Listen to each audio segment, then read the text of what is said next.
बिस्मिल्लाहिर्रहमानिर्रहीम। अस्सलाम वालेकुम। शहजाद मलिक एक्सक्लूसिव के साथ मैं हूं शहजाद मलिक और आज के प्रोग्राम में आप सबको खुशामदीद कहता हूं। नाजरीन, कंपनी ने बिल आखिर नून लीग के दर्जात जो हैं वो बुलंद कर दिए।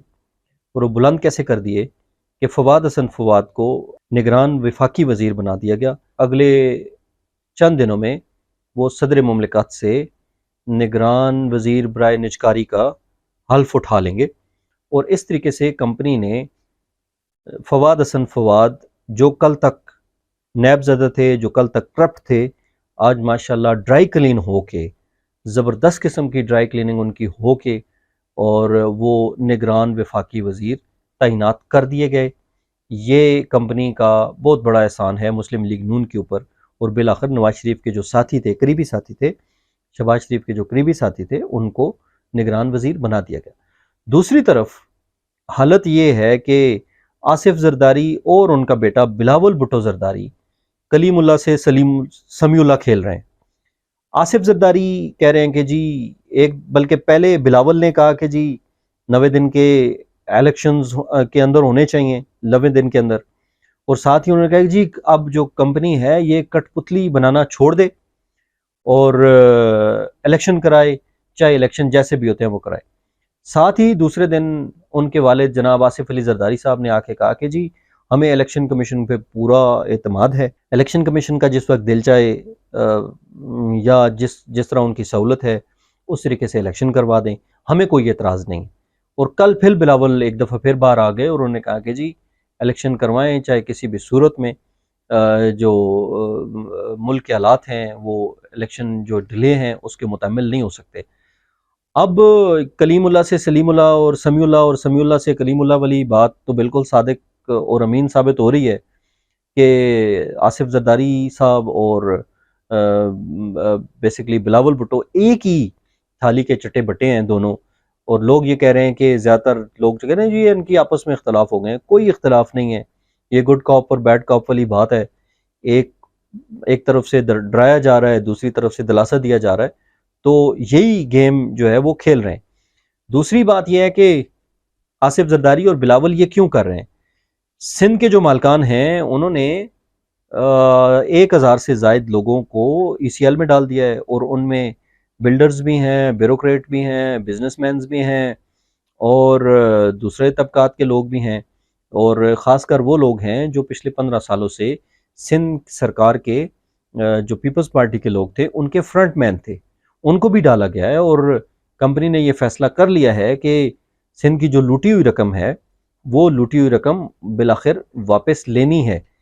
अब वो ले सकते हैं या नहीं ले सकते इसका तो फैसला वक्त ही करेगा, लेकिन जिस तरीके से कंपनी भी खेल रही है उस पर भी सवालिया निशान है।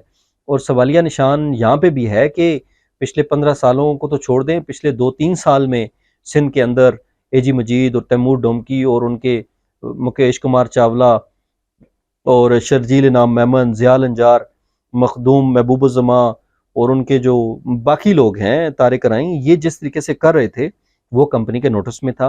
और कंपनी उस वक्त अगर हरकत में आ जाती तो पाकिस्तान ये वाली जो बुरी कंडीशन है, मईशत की जो बुरी कंडीशन है, इसका शायद मुतम्मल ना होता। लेकिन जो स्मगलिंग के ऊपर कंपनी का स्टैंस अभी आया है, जो ज़ख़ीरा अंदोज़ी के ऊपर कंपनी का स्टैंस अभी आया है, जो डॉलर की होर्डिंग और मुल्क से बाहर जाना और हुंडिया वाले के ऊपर कंपनी का अभी स्टैंस आया है, ये अगर 7-2 साल पहले आ जाता तो शायद डॉलर अभी भी 200 के अंदर होता। डॉलर की फ़्लाइट जो थी वो मुल्क से बाहर ना होती, अफ़गानिस्तान स्मगल ना होता, ईरान स्मगल ना होता और पाकिस्तान से दूसरे मुल्कों में स्मगल शायद ना होता। और जो कंपनियां हैं, एक्सचेंज कंपनियां और जो बैंक इसमें मुलव्वस थे, अगर कंपनी को थोड़ा पहले होश आ जाता तो शायद ये सारा काम ना होता। लेकिन अब भी हम ये कह सकते हैं कि देर आयो दुरुस्त आयो, लेकिन इस तरह नहीं होना चाहिए। कंपनी को अगर पता था तो कंपनी पहले काम करती।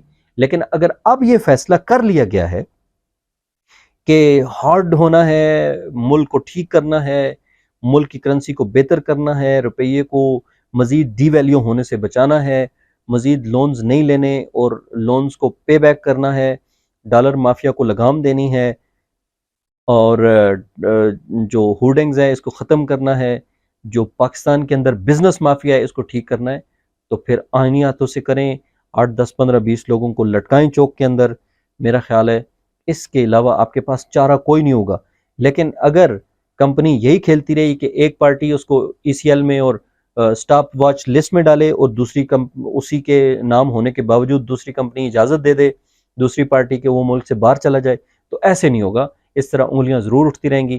لیکن اگر فیصلہ کر لیا گیا ہے تو میرا خیال ہے اس فیصلے پہ قائم رہا جائے اور کڑا احتساب کیا جائے اس ملک کے اندر، چاہے وہ سیاستدان ہیں، چاہے وہ بیوروکریٹ ہیں، چاہے وہ ججز ہیں، چاہے وہ دوسرے طبقات ہیں، جو بھی ہیں، صحیح پھر ہاتھ ایک ہی دفعہ ڈالا جائے اور ایسا ڈالا جائے کہ پھر 75 سالوں کی جو کمیاں کوتاہیاں ہیں وہ پوری ہو جائیں۔